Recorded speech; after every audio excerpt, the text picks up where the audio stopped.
Swami Vivekananda was born 12th of January 1863 in Calcutta, Bengal.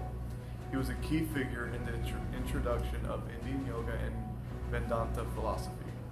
In 1893, he spoke at the World Parliament of Religions, promoting the unity of all world religions. He also fought for rights of women and to end the excess of the caste system. Today, many Indian nationalists think of him as a figure and were inspired by his teachings and personality. Aurobindo Ghosh was born on August 15, 1872 in Kolkata, India. Sri Aurobindo was an early Indian revolutionary. He left politics to follow his spiritual sadhana. Sri Aurobindo founded an ashram in Pondicherry, where he became a popular philosopher, poet, and spiritual master.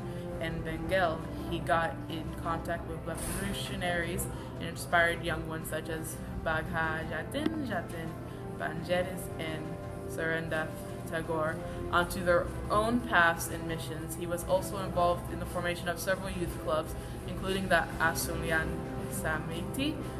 In Pondicherry, Sir even placed himself on the path of spiritual learning and the evolution of practicing secluded yoga for 4 years, which he deemed the name internal yoga. He pushed the importance of spiritual practice and human transformation into a divine entity.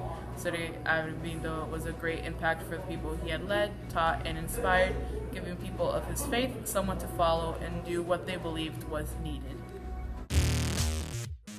The Hindu festival of Dussehra takes place once a year, and they reenact the slaying of a 10-headed demon, and this is depicted as a victory of good over evil.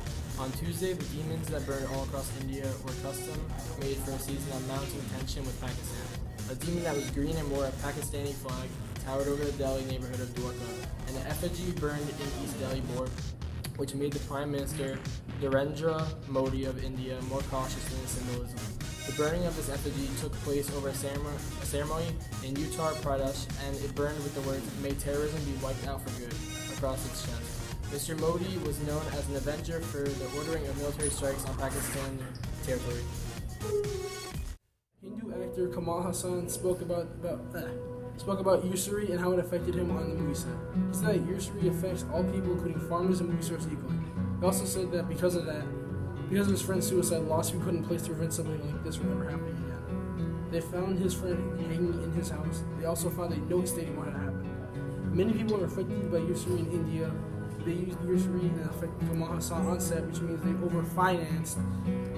It shows that they need to stop using usury because it's affecting actors and how they are on set. They need to ask themselves, who will be next because of this? If they don't stop the movie business could become more corrupt than it already is. Indian Congressman Rahul Gandhi has been caught going to Hindu temples after he stated he didn't want to deal with religion or politics anymore. Until recently, he was thought as a deracinated Hindu, which is an outcast from the religions and politics. He was also seen paying obscenes at 21 temples around the country of India. His many temple hops have caused fission in Congress around the country itself. He is trying to convince the country that he is less pro-Muslim and anti-Hindu and more accepting of Hindus. The leading party, the BJP, questions Gandhi's religiosity. In Hinduism, people who are against the religion are called untouchables and are outcasts. Gandhi isn't an outcast, but he was deracinated because of his pro-Muslim approach to politics. He was visited and spoke to many temples and talked to many people during his visit.